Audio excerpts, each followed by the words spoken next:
أعوذ بالله من الشيطان الرجيم.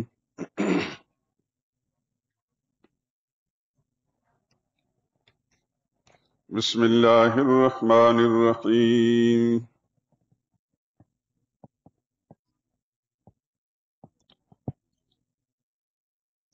اهدنا الصراط المستقيم. پہلے مجھے تلاوت کر لینے دیں، پھر اس کے بعد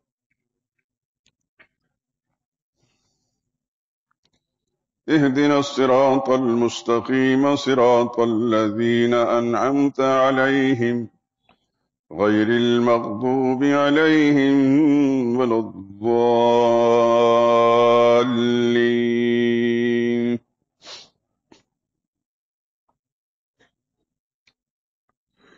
اهدنا چلا ہم کو الصراط المستقیم سیدھی راہ پر، صراط الذین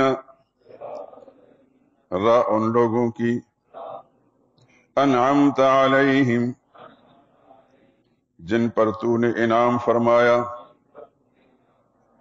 غیر المغضوب جن پر نہ تیرا غضب نازل ہوا، علیہم ان پر، ولا الضالین اور نہ وہ گمراہ ہوئے۔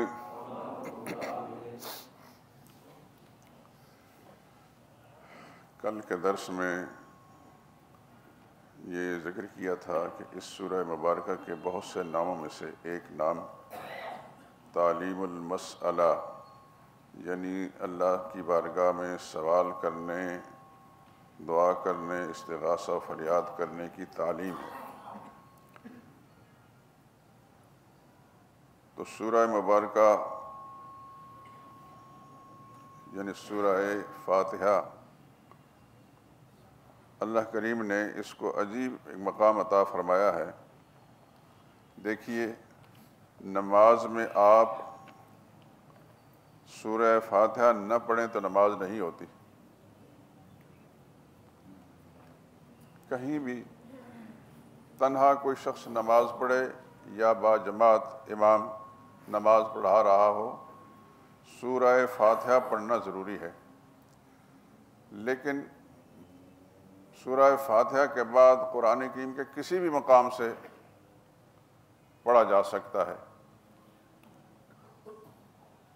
اگر ایک سورت نہیں دوسری سورت پڑھی جا سکتی ہے، ایک رکوع نہیں دوسرا پڑھا جا سکتا ہے، کہیں سے بھی پڑھا جا سکتا ہے۔ لیکن سورہ فاتحہ اتنی ضروری ہے کہ اس کے بغیر نماز نہیں ہوتی۔ حدیث پاک میں آتا ہے لا صلاۃ لمن لم یقرأ بفاتحۃ الکتاب، اس کی نماز نہیں ہوتی جس نے سورہ فاتحہ نہیں پڑھی۔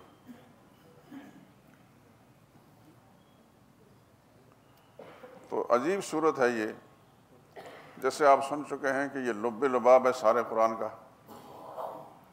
پورے قرآن کا نچوڑ ہے، خلاصہ ہے۔ اس کی وجہ سے اس کے معروف نام ام الکتاب اور ام القرآن، قرآن کا مغز، قرآن کی جڑ، اس سورہ مبارکہ کو قرار دیا گیا ہے۔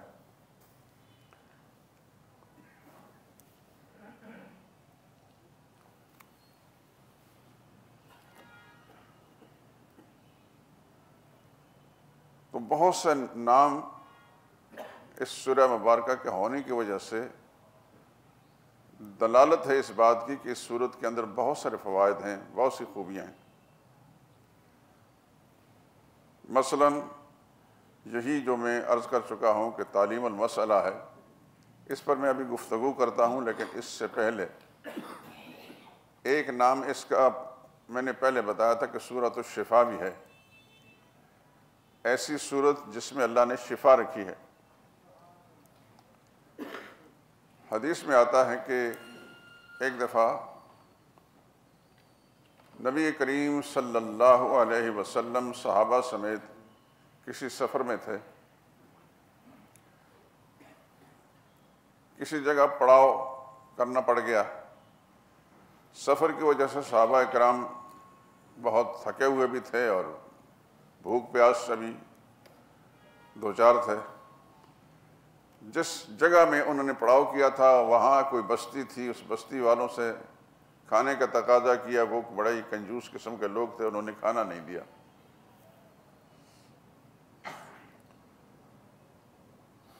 خدا کا کرنا ایسا ہوا کہ تھوڑی دیر کے بعد ایک لڑکی بھاگتی ہوئی آئی، کہنے لگا کہ قافلہ والوں تم میں سے کوئی شخص دم کرنے والا، جھاڑ پھونک کرنے والا، ہمارے سردار کو سانپ نے ڈس لیا۔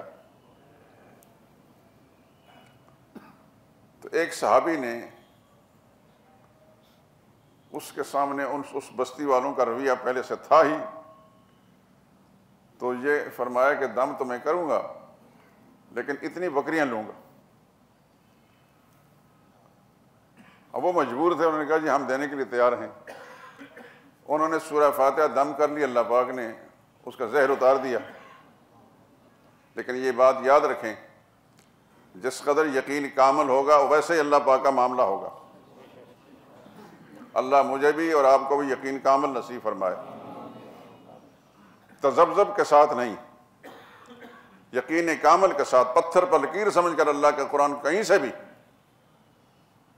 آپ پڑھیں گے تو انشاءاللہ العزیز پروردگار عالم اس کا نفع دیں گے۔ مجھے ایک بات یاد آئی، حضرت تھانوی رحمۃ اللہ تعالیٰ علیہ ہمارے ہندوستان کے اکابر علماء میں سے ایک بڑی شخصیت کا نام ہے۔ انہوں نے جو کتابیں لکھی ہیں ایک محتاط اندازہ کے مطابق ان کی تعداد 1000 ہے۔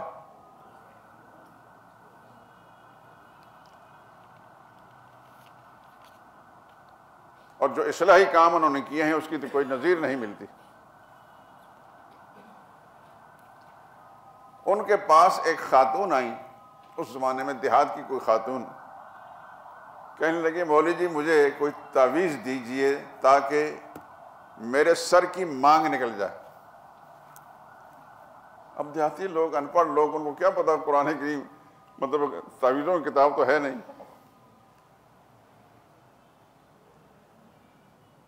حضرت تھانوی رحمۃ اللہ تعالیٰ علیہ چونکہ بڑے حکیم تھے، حکیم اس لیے کہا جاتا تھا کہ بڑے دانا تھے، فراست والے تھے، دور اندیش تھے، آنے والے کی ضرورت کو سمجھ لیتے تھے۔ یہ پتہ چل جاتا تھا کہ یہ آدمی کس خواہش کا ہے، اگر میں فرض کر اس کو دھتکار دیتا ہوں تو یہ کسی اور جگہ جا کر بھٹک جائے گا، ایمان بھی خراب کر کے آئے گا۔ حضرت تھانوی رحمۃ اللہ تعالیٰ نے اس عورت سے فرمایا بی بی جب کنگھی کرو نا، تو اس نے کہا تھا میری مانگ نہیں نکلتی، فرمایا کہ اہدنا الصراط المستقیم کہہ کر کنگھی کرو۔ اللہ کی شان اس نے ایسا کیا کہ مطلب کہ ہو گئی، اس کی مانگ نکل آئی۔ تو اس پر بعض علماء نے لکھا ہے کہ حضرت تھانوی سمجھتے تھے کہ اہدنا الصراط المستقیم مانگ نکالنے کے لیے نہیں، لیکن وہ ایک ضرورت مند عورت تھی، اگر اس وقت حکمت عملی کے ساتھ اس کو کوئی تسلی بخش جواب نہ دیتے تو وہ کسی اور جگہ کسی کاروباری آدمی کے پاس چلی جاتی۔ آپ جانتے ہیں کہ اس ہندوستان کے اندر، اس بر صغیر کے اندر کاروبار بہت ہے، تعویذ گنڈے کا جو کاروبار ہے، اللہ اکبر اللہ اکبر۔ میں ضمن ایک بات کہہ دیتا ہوں، میں نے 1972 یا 73 میں ایک کتاب لکھی تھی فارسی زبان میں، کوئی 60-70 صفحے سے شاید اس کے صفحات سب فارسی میں تھے، لیکن اس کو میں نے چھاپا نہیں، وہ ساری تعویذات پر تھی، اس لیے کہ میں تو تعویذات گھنٹے کام کرتا نہیں، اور میری کتاب چھپ گئی تو اس پر لوگوں نے یہ تماشا لگا دینا۔ ایک دفعہ قصور سے ایک خاتون آئی اپنی بچی کو لے کر، کوئی دم کرانا تھا، دم کر دیا، یہ بڑی پرانی بات۔ تو جاتے وہ خاتون جو ہے 50 روپے میری بچی چھوٹی اس کو دینے لگی۔ میں نے کہا بی بی نہیں، یہ لے جائیں۔ تو اس عورت کو پتہ نہیں انہوں نے دم صحیح کیا بھی ہے کہ نہیں،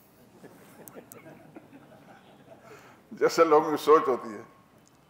تو کہنے لگے پھر آپ نے جو دم کیا تو اس کا فائدہ ہو جائے گا؟ میں نے کہا انشاءاللہ فائدہ ضرور ہوگا اگر آپ کا یقین اس پر ہے، لیکن یہ ہے کہ میں یہ کام نہیں کرتا، اگر میں یہ کام کروں تو انشاءاللہ یہاں پولیس جو ہے مجمع کنٹرول کرنے والی ہوگی۔ مجھے اللہ نے اپنے قرآن کی طرف جوڑ دیا، میں خدا کا شکر ادا کرتا ہوں، میں بھوکا نہیں سوتا، میرا رب میری ضرورتیں پوری کرتا ہے، جس نے ماں کے پیٹ کے اندر ضرورتیں پوری کی اب بھی کرے گا اور کرتا ہے، لیکن میں اس کو اپنا زندگی مقصد بنا لوں تو میری زندگی تباہ برباد ہو جائے گی، آخرت ہی پتہ نہیں خراب ہو جائے گی۔ تو عرض یہ کر رہا تھا کہ اس کا نام سورۃ الشفا بھی ہے، اور آپ حضرات، میں پورے وثوق سے کہتا ہوں کہ تعویذ گنڈ والوں کے پاس جانے کے بعد اللہ کے کلام پر یقین رکھتے ہوئے صرف سورہ فاتحہ کو کسی پہ بھی دم کریں، اپنے اوپر دم کریں، اپنے بچوں پر، گھر کسی فرد پر دم کریں، تو انشاءاللہ میرا رب اس میں وہ تاثیر پیدا کرے گا جیسے صحابہ کرام کے دم کرنے سے تاثیر ہوگی۔ لیکن اس کے لیے یقین کا عمل چاہیے، یقین نہیں ہوگا تو کچھ بھی نہیں ہوتا۔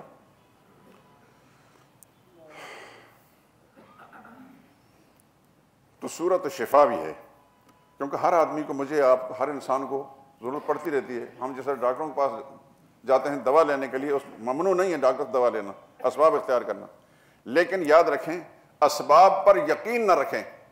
میرا جملہ یاد رکھیں، خدا کرے کہ ذہن میں بیٹھتا ہے، اسباب پر یقین نہ رکھیں، مسبب الاسباب پر یقین رکھیں۔ میرا رب اس دوا سے میں تاثیر پیدا کر کے شفا دے بھی سکتا ہے اور شفا سے محروم بھی رکھ کر سکتا ہے۔ اگر ڈاکٹر کے نسخے کے اندر شفا ہی شفا ہو تو پھر ڈاکٹر پر موت کبھی نہ آئے، وہ کبھی بیمار نہ ہو۔ شفا میرا رب دینے والا جب چاہتا ہے دیتا ہے، اور کلام الہی وَنُنَزِّلُ مِنَ الْقُرْآنِ مَا هُوَ شِفَاءٌ، اللہ نے خود فرمایا ہم نے جو قرآن نازل کیا وہ شفا ہے، وَرَحْمَةٌ لِّلْمُؤْمِنِينَ، اہل ایمان کی رحمت ہے۔ تو یہ خیر میں نے سورہ مبارکہ کو ایک نام جو آپ کے سامنے ذکر کیا تھا اس کے حوالے سے بات ذکر کر دی ہے۔ تعلیم المسئلہ، یعنی اس سورہ مبارکہ میں اللہ نے تعلیم دی ہے سوال کرنے کی، کہ رب سے مانگو تو کیسے مانگو۔ تو سب سے پہلے اللہ کے حمد و ثنا رات میں نے ذکر کر دیا تھا، الحمدللہ رب العالمین الرحمن الرحیم مالک یوم الدین۔ یہ اللہ کی حمد و ثنا کے مضامین پر مشتمل ہے۔ تمام صفات کارسازی اللہ ہی کے لیے ہیں، جو پالنے والا ہے سب جہانوں کا، جو رحمان ہے، جو رحیم ہے، اور روز جزا کا مالک ہے۔ یہ اللہ کی حمد و ثنا ہو گئی۔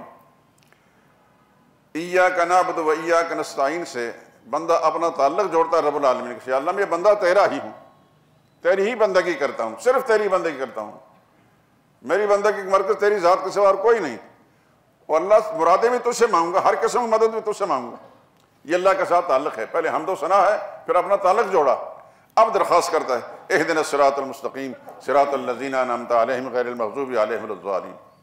یا اللہ مجھے سیدھی راہ پر چلا، سیدھی راہ پر چلا۔ رات ہی میں نے ذکر کر دیا تھا کہ ایک ترجمہ اس کا کیا جاتا ہے بتلا یا دکھا، اور ایک ترجمہ ہے چلا۔ معنی سارے ہی صحیح ہیں، لیکن سب سے زیادہ مؤثر معنی، سب سے بہتر معنی، ہدایت پر قائم رہنے والی، تاثیر پیدا کرنے والا معنی جو چلا۔ اور شاہ عبد القادر رحمۃ اللہ تعالیٰ نے اس کا معنی یہی کیا ہے۔ آپ جانتے ہیں کہ شاہ ولی اللہ رحمۃ اللہ تعالیٰ اس بر صغیر میں، ہندوستان دہلی شہر کے اندر، آپ حضرات اگر دہلی دیکھا ہے تو آپ نے شاہ ولی اللہ رحمۃ اللہ کی شاید قبر بھی دیکھی ہو۔ میں دہلی گیا ہوں، میں نے بہت کچھ دیکھا الحمدللہ العظیم۔ تو شاہ ولی اللہ رحمۃ اللہ تعالیٰ اس بر صغیر پاک و ہند کے اندر ایک بڑی شخصیت گزری ہے، اور پھر ان کے صاحبزادے، بڑے صاحبزادے شاہ عبدالعزیز، دوسرے سے شاہ رفیع الدین، تیسرے سے شاہ عبد القادر، اور چوتھے سے شاہ عبد الغنی۔ ان لوگوں نے بڑا کام کیا ہے۔ شاہ ولی اللہ رحمہ اللہ نے قرآن کریم کا فارسی زبان میں ترجمہ کیا۔ ان کے دوسرے صاحبزادے شاہ عبدالعزیز، پہلے صاحبزادے شاہ عبدالعزیز رحمۃ اللہ تعالی نے فارسی زبان میں تفسیر لکھی، تفسیر عزیزی۔ پھر دوسرے صاحبزادہ شاہ رفیع الدین نے تحت لفظ لفظی ترجمہ لکھا، آپ کے پاکستان میں ملتا ہے، وہ تاج کمپنی میں چھاپا ہے۔ تیسرے صاحبزادہ شاہ عبد القادر نے با محاورہ ترجمہ لکھا، اور کم و بیش دلی شہر کے ایک محلے میں ایک مسجد کے اندر اعتکاف کی حالت کے اندر بیٹھ کر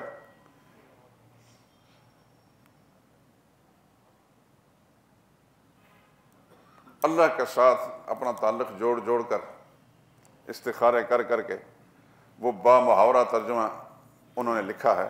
میں صحیح بات کہتا ہوں، ایک معمولی سے طالب علم ہوں، جتنے بھی اردو تراجم میں نے دیکھے ہیں، 200-300 سال پہلے لکھا شاہ عبد القادر نے، لیکن اردو تراجم جتنے بھی میں نے لکھے ہیں، شاہ عبد القادر کے ترجمے جیسا ترجمہ نہیں دیکھا۔ علماء کہتے ہیں کہ یہ الہامی ترجمہ تھا، یعنی اعتکاف کی حالت اختیار کر کے شاہ عبد القادر نے اس دلی کی مسجد میں اللہ جانے کتنا عرصہ رہے،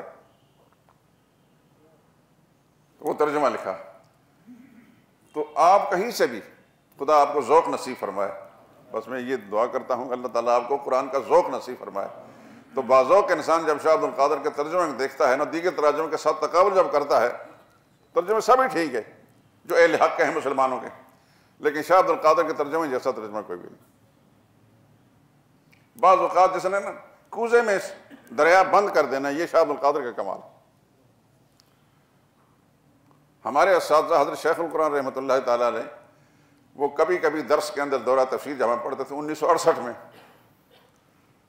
تو اس وقت شاہ عبد القادر رحمۃ اللہ تعالیٰ کے کچھ حواشی حضرت شیخ القرآن رحمۃ اللہ تعالیٰ بیان فرماتے اور سارے طالب علم سنتے، میں بھی ایک ادنا طالب علم تھا اس کے اندر، تو حیران ہوتے ہیں آج بھی ان حواشی کو دیکھتے ہیں تو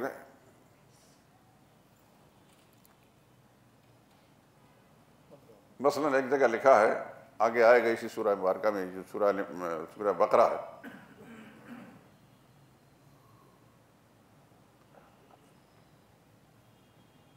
پہلے کافر اور مسلمان میں نسبت ناطہ جاری تھا۔ انہوں نے یاد کیا ہے لیکن پڑھتے نہیں ہے، آیتوں کے نمبر تو یاد ہیں لیکن آج پڑھیں گے نہیں۔ پہلے کافر اور مسلمان میں نسبت ناطہ جاری تھا، اس آیت سے حرام ٹھہرا، اس آیت سے حرام ٹھہرا۔ آیت نمبر دیکھ ہی لیں جی تاکہ آپ کو صفحہ کون سا ہے۔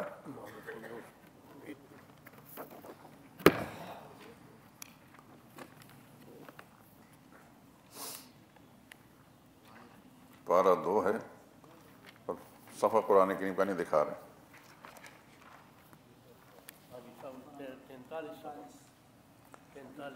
43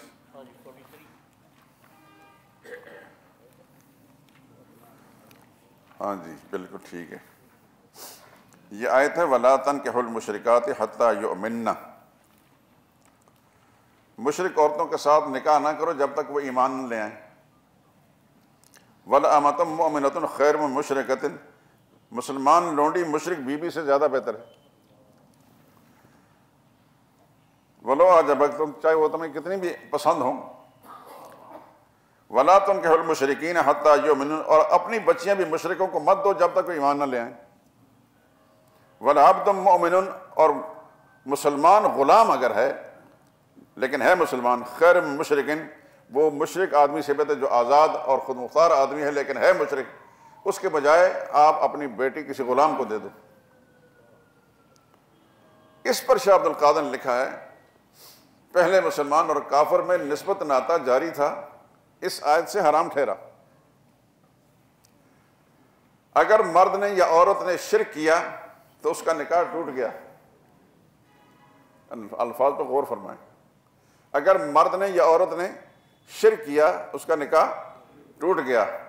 اب آگے بتائیں، کہتے ہیں شرک، یہ شرک کیا ہے؟ شرک یہ کہ اللہ کی صفت کسی اور میں جانے۔ شرک کیا ہے؟ اللہ کی صفت کسی اور میں جانے۔ پھر کیا لکھتے ہیں مثلا کسی کو سمجھے کہ اس کو ہر بات معلوم ہے۔ بات سمجھ آئی کہ نہیں آئی؟ اگر اللہ کے سوا مخلوق میں سے کسی کو غیب دان سمجھے گا کہ اس کو ہر بات معلوم ہے، یہ شرک ہے، کیونکہ غیب کی صفت کس کی ہے؟ وَلِلَّهِ غَيْبُ السَّمَاوَاتِ وَالْأَرْضِ، آسمان و زمین کے غیب جاننے والا کون ہے؟ صرف اللہ ہی ہے۔ تو کہتے ہیں مثلا کسی کو سمجھے کہ اس کو ہر بات معلوم ہے، یا وہ جو چاہے سو کر سکتا ہے، یعنی اس کو مختار کل سمجھے، قدرتوں کا مالک سمجھے۔ اگر اللہ کے سوا کسی اور کو سمجھتا ہے کہ یہ ہمیں فائدہ بھی دے سکتا ہے، یہ نقصان میں مبتلا کر سکتا ہے، بیمار بھی کر سکتا ہے، ہمارے مویشی ہلاک بھی کر سکتا ہے، یہ کر سکتا ہے، وہ کر سکتا ہے، یہ مشرکانہ عقیدہ ہے۔ یہ سارے اختیارات کس کے ہیں؟ صرف اللہ کے ہیں۔ تو شاہ صاحب رحمۃ اللہ تعالیٰ علیہ نے بڑی عجیب بات کی، خدا کی قسم ان حواشی کو پڑھنے کے بعد ہمارے دل سے ان کے لیے پتہ نہیں کتنی دعائیں نکلتی ہیں۔ پھر آگے کہتے ہیں یا ہمارا بھلا یا برا کرنا اس کے اختیار میں ہے، یعنی اگر مخلوق میں سے کسی کے بارے میں سمجھے کہ یہ فائدہ پہنچا سکتا ہے یا نقصان پہنچا سکتا ہے، یہ بھی شرک ہے۔ ہمارے اس ملک کے اندر، آپ حضرات تو خیر زیادہ جانتے ہیں مجھ سے، جس ماحول میں آپ رہتے ہیں، آپ کے اڑوس پڑوس کے اندر بہت سارے ایسے لوگ ہوں گے، مقبروں پہ جا کر بہت سارے لوگ بدبختی کے مارے ہوئے مقبروں پہ جا کر بجائے اس کے کہ ان مقبروں والوں سے دعا کی جائے، ان کے لیے دعا کی جائے اور یہ التجا کہ یا اللہ ہمیں بھی ایسا بنا دے، دعا کی جائے اللہ سے کہ یا اللہ ہمیں بھی ایسا ہی بنا دے، بجائے اس کے کہ خدا بند قدس بارگاہ میں التجا کی جائے، مقبروں والوں سے جا کر مانگا جائے کہ میری فلاں ضرورت پوری کر دے، میری فلاں ضرورت پوری کر دے، مجھے اولاد سے نواز دے، مجھے مال سے نواز دے، مجھے میری بیماری دور کر دے، یہ کر دے وہ کر دے۔ جو شخص اس قسم کی التجا کسی میت سے کرتا ہے یا کسی زندہ سے کرتا ہے، اس خیال سے، اس عقیدے کے ساتھ وہ نفع نقصان کا مالک ہے، وہ مشرک ہے، وہ اللہ کی صفت کسی اور میں جان رہا ہے۔ اس نے سب سے پہلے شرک یہ کہ اللہ کی صفت کسی اور میں جانے۔ نفع نقصان کی صفت کس کی ہے؟ موت و حیات کی صفت کس کی ہے؟ مالدار بنانے کی صفت کس کی ہے؟ تنگ دست بنانے کی صفت کس کی ہے؟ عزت ذلت کی صفات کس کی ہیں؟ یہ سب اللہ تعالیٰ کے اختیارات میں سے۔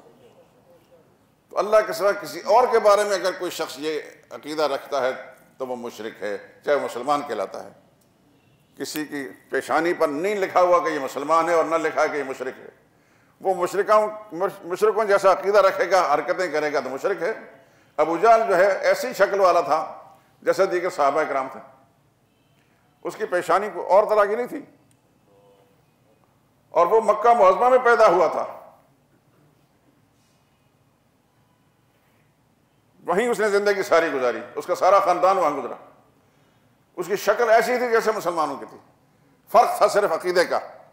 محمد مصطفیٰ صلی اللہ علیہ وسلم جو عقیدہ سمجھایا صحابہ کو سمجھ میں آ گیا، وہ مسلمان کہلائے، اور جو مشرک تھے ان کو سمجھ میں نہیں آیا۔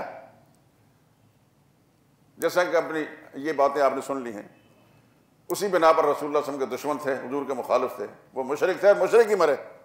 اور آج ہزاروں سال، ہزار ڈیڑھ ہزار سال گزرنے کے بعد بھی آپ ان کا نام ادب سے نہیں لیتے۔ ابو جہل کا نام کو ادب سے لیتا ہے، ابو بکر صدیق کا نام، سبحان اللہ، کیا کہنے، ان کا تذکرہ آنے کے ساتھ ہی نا پورے جسم کے اندر مٹھاس پیدا ہو جاتی۔ تمام صحابہ کرام، فاروق اعظم ہوں، سیدنا عثمان ہوں، سیدنا علی ہوں، سیدنا معاویہ ہوں، عشرہ مبشرہ ہوں، غزوہ بدر والے ہوں، غزوہ احد والے ہوں، غزوہ احزاب والے ہوں، سارے کے سارے صحابہ کرام لا علی التعیین، ان کا تذکرہ آتے ہی کس قدر انسان کو سرور اور سکون پیدا ہو جاتا ہے۔ یہ ہمارے رشتہ دار نہیں تھے، یہ ہم میں سے کسی کے رشتہ دار نہیں تھے۔ کتنا عرصہ گزر چکا ہے، لیکن ہمیں اپنے خاندان کے لوگوں سے ان سے زیادہ پیار ہے، محبت ہے۔ اپنے دل کو ٹٹول کر ہر آدمی بتا سکتا کہ مجھے واقعی اپنے باپ دادا سے زیادہ پیار ہے یا صحابہ سے زیادہ پیار ہے۔ میں کہہ سکتا ہوں اللہ کی کتاب کو سامنے رکھ کر، اس پر ہاتھ رکھ کر، مجھے اپنے سارے خاندان سے زیادہ صحابہ اکرام سے پیار ہے۔ الحمدللہ العظیم، میں اس پر شرح صدر کے ساتھ کہہ رہا ہوں، خدا کا شکر ادا کرتا ہوں، اللہ آپ کو بھی ایسا ہی جذبہ نصیب فرمائے۔ یہ ایمان کے تقاضے ہیں، اس لیے کہ انہوں نے نبی کی بات کو مانا، قرآن کی بات کو مانا، سمجھے، اور پھر وہ امر ہو گئے، آسمان شہرت پر ان کے نام چمکتے ہیں۔ لیکن جو رسول اللہ کے دشمن رہے، رسول اللہ کے مخالف رہے، کل بھی ان پر لعنت پڑتی تھی، آج بھی لعنت پڑتی ہے، اور قیامت تک ان پر لعنت پڑتی رہے گی۔ تو خیر، بات کر رہا تھا کہ شاہ عبد القادر نے اہدنا کا معنی لکھا ہے چلا ہم کو سیدھی راہ پر، اور رات ہی میں نے بتایا تھا کہ چلا میں اور بتلا میں بھی فرق ہے۔ ایک آدمی کسی سے راستہ پوچھتا ہے کس جگہ کا، تو ایک جگہ کھڑا ہو کے کہتا ہے اس طرح جانا، اس طرح جانا، اس طرح جانا، یہ کرنا، یہ کرنا۔ ہو سکتا ہے راستے میں جا کر بھٹک جائے، لیکن ایک آدمی سے جب پوچھا تھا کہ مجھے وہ راستہ بتائیں، تو وہ کہتا ہے میرے ساتھ چل، میں تو منزل مقصود تک پہنچاتا ہوں۔ یہ منزل مقصود پر پہنچانا یہ ہے چلا۔ اللہ سے درخواست کرتے ہیں کہ یا اللہ ہمیں منزل مقصود پر پہنچا دے، یہ ہے اصل بات۔ ترجمہ وہ بھی ٹھیک ہے، میں غلط نہیں کہتا، لیکن شاہ عبد القادر کا ترجمہ یہ خوبی ہے کہ اس کے اندر جب اس کے مضمرات پہ انسان غور کرتا ہے تو پھر جھوم اٹھتا ہے کہ اللہ پاک نے کیسی بات ان کے دماغ میں ڈالی تھی۔ اور دیکھیے خدا کے قرآن کے لیے وہ اللہ جانے کتنا عرصہ اس مسجد کے اندر اعتکاف کیا، دہلی شہر کے ایک محلے کے اندر مسجد کا اعتکاف کیا، اور پھر قرآن کریم میں ترجمہ ایسا لکھا کہ اب کئی 100 سال گزر چکے ہیں، پوری دنیا کے مسلمان جو اردو جاننے والے ہیں شاہ عبد القادر کے ترجمہ کسی کو نہیں سمجھتے۔ اللہ تعالیٰ مجھے اور آپ کو ایسے بزرگوں کے ساتھ سچی عقیدت اور محبت اور ان کی اتباع نصیب فرمائے۔ اہدنا الصراط المستقیم، چلا ہم کو سیدھی راہ پر۔ آپ رات کو سن چکے ہیں صراط مستقیم کیا ہوتی، قرآن کریم کی آیات کے حوالے سے ان اللہ ربی و ربکم فاعبدوہ ھذا صراط مستقیم، یقیناً اللہ میرا بھی رب ہے تمہارا بھی رب ہے، اسی کی بندگی کرو، اسی کا نام صراط مستقیم ہے۔ وَأَنِ اعْبُدُونِی ھذا صراط مستقیم، سورہ یاسین میں آتا ہے، اللہ فرماتے ہیں میری ہی بندگی کرو، اسی کا نام صراط مستقیم ہے، یعنی میرے سوا کسی اور کی بندگی نہیں کرنا۔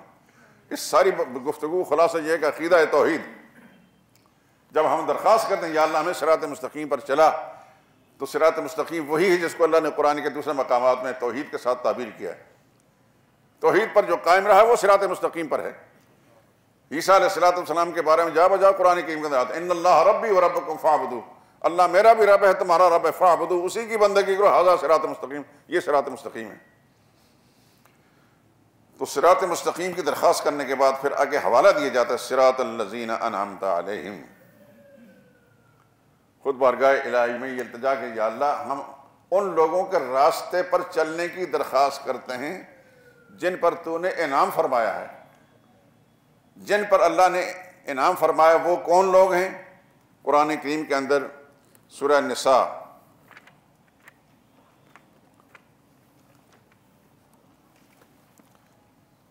اس کی آیت نمبر 79 ہے۔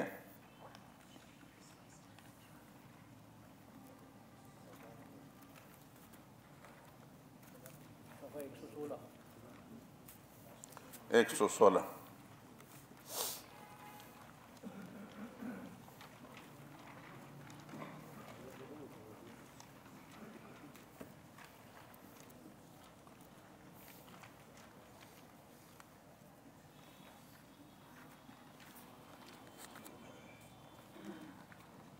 نہیں یہ غلط ہو گیا، صفحہ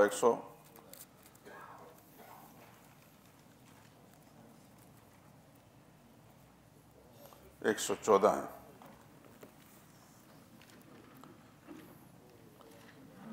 اناسی نہیں 69 69 ہے۔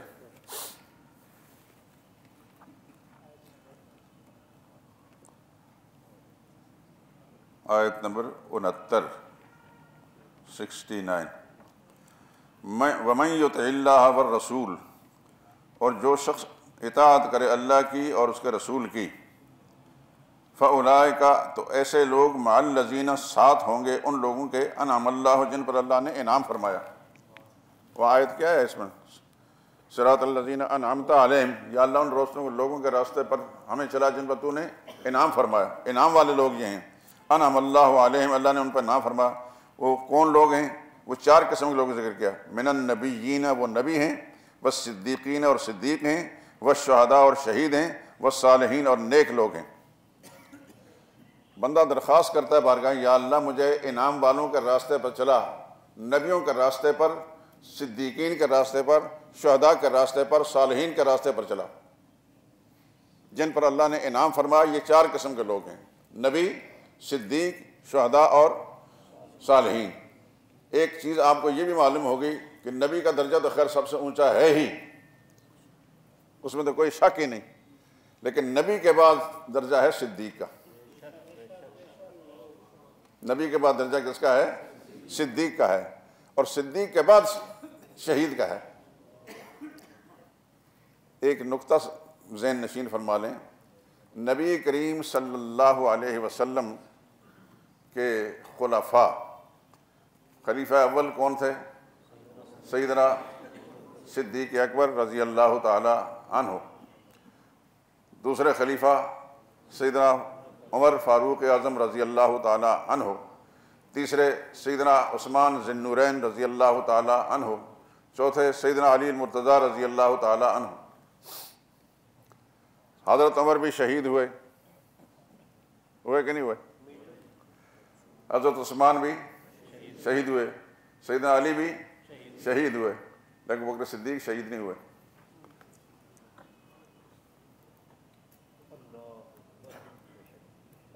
شہادت ایک بڑا رتبہ ہے، بڑا مقام ہے، بڑا مقام ہے۔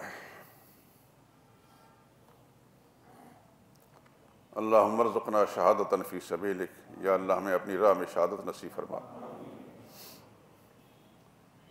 اس میں حکمت کیا ہے؟ حکمت یہ ہے کہ صدیقیت کا مقام جو ہے شہادت کے مقام سے اونچا ہے۔ نبوت کے بعد جو مقام ہے وہ صدیقیت کا ہے، اور پھر اس کے بعد شہداء کا مقام ہے۔ امام مجد الفسانی رحمۃ اللہ تعالیٰ علیہ، جو آپ کے صبر صغیر کے صوفیاء اکرام، علماء اکرام میں ایک بہت بڑا نام ہے، ہندوستان میں سرہند ایک علاقہ ہے، میں نہیں گیا، آپ حضرات یقیناً واقف ہوں گے، وہاں ان کا مقبرہ ہے۔ حضرت مجد الفسانی رحمۃ اللہ تعالیٰ، دوسرے 1000 سالہ دور کے مجدد۔ تفصیلات میں نہیں جاؤں گا، نہ اتنا ٹائم ہے۔ مجد صاحب نے رحمۃ اللہ تعالیٰ لکھتے ہیں کہ مجھے اللہ تعالیٰ نے عالم رویا کے اندر صحابہ اکرام کے جنت کے اندر گھر دکھائے گئے۔ اللہ تعالیٰ نے اپنی رحمت کے ساتھ صحابہ کے گھر دکھائے، خصوصاً صحابہ جو خلفاء ہیں۔ تو کہتے ہیں ابوبکر صدیق اس بلڈنگ کے اندر ہے جو بلڈنگ ہے محمد مصطفیٰ صلی اللہ علیہ وسلم کی۔ دیگر صحابہ اکرام اہل محلہ ضرور ہیں، اس بلڈنگ کے اندر نہیں۔ جنت کی وہ عمارت جو نبی کریم صلی اللہ علیہ وسلم کو نصیب ہوئی، اس کے اندر ابوبکر صدیق کو اللہ پاک نے جگہ عطا فرمائی۔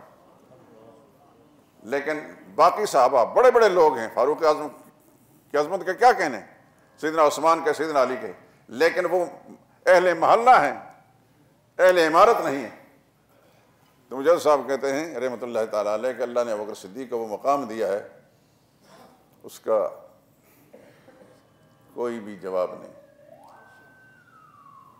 ٹائم چونکہ تھوڑا ہوتا ہے، کسی دوسرے موقع پر اس کو تفصیل بیان کریں گے۔ آگے آپ پڑھیں گے 18ویں پارے میں سورہ نور میں آئے گا انشاءاللہ۔ دعا کریں کہ اللہ تعالیٰ ہمیں عافیت کے ساتھ، صحت کے ساتھ، اپنی رحمت کے ساتھ پورے قرآن کریم کے اندر اپنا وقت گزارنے کی اور ان دروس کے اندر شامل ہونے کی توفیق عطا فرمائے۔ سیدنا صدیق اکبر رضی اللہ تعالیٰ عنہ رسول اللہ صلی اللہ علیہ وسلم کے صحابی بھی تھے، اور دوسرا رشتہ کیا تھا؟ رسول اللہ صلی اللہ علیہ وسلم کے سسر تھے۔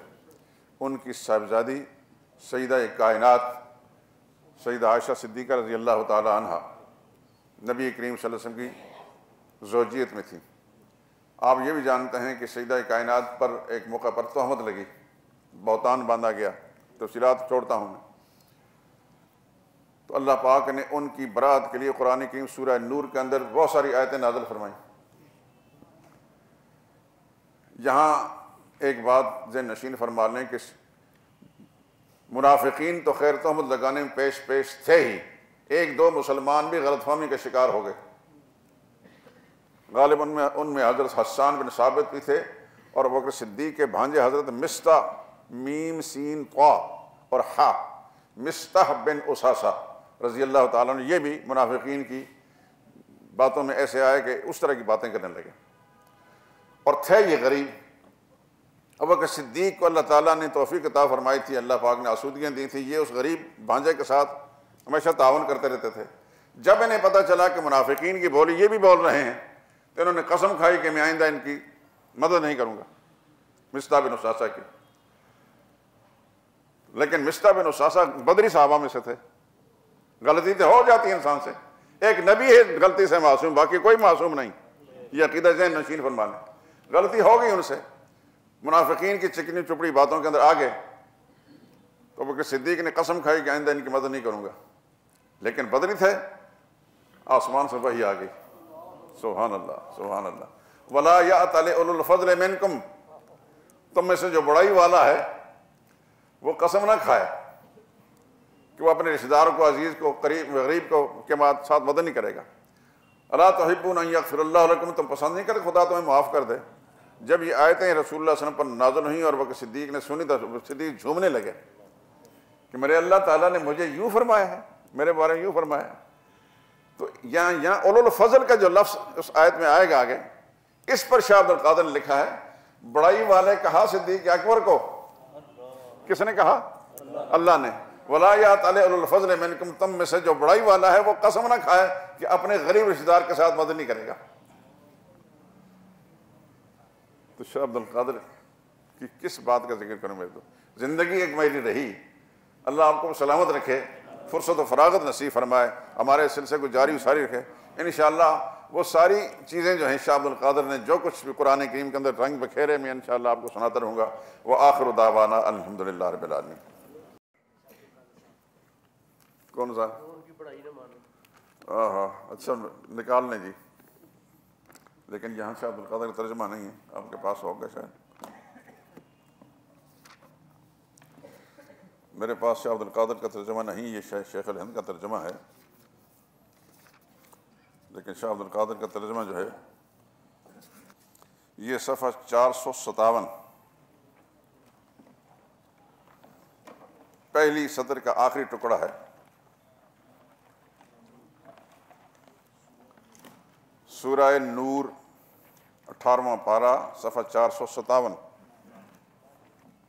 وَلَا يَأْتَلِ أُولُو الْفَضْلِ مِنْكُمْ، اور قسم نہ کھائیں بڑے درجے والے تم میں سے، وسعت، اور کشائش رکھنے والے، ان یؤتوا اولي القربى والمساکین، اپنے قرابت والوں کو اور جو محتاج ہیں اور مہاجرین ہیں ان کے ساتھ مدد نہیں کریں گے، ایسا نہ کریں۔ وَلْيَعْفُوا، ان کو معاف کر دیں، وَلْيَصْفَحُوا، اور درگزر کریں۔ الا تحبون، تم نہیں پسند کرتے ان یغفر اللہ لکم، اللہ تم کو بخش دے، واللہ غفور رحیم، اللہ غفور رحیم ہے۔ اس آیت پر شاہ عبد القادر نے لکھا ہے بڑائی والے کہا صدیق اکبر کو، اور آگے لکھے جو ان کی بڑائی کو نہ مانے وہ خدا سے جھگڑے۔ یہ ہے اصل بات، شاہ صاحب اس کی طرف اشارہ کرنا چاہتا تھا کہ جملہ مکمل کریں۔ بڑائی والے کہا کس کو؟ صدیق اکبر کو، اور جو ان کی بڑائی کو نہ مانے وہ خدا سے جھگڑے۔ سبحان اللہ۔ وآخر دعوانا الحمدللہ رب العالمین۔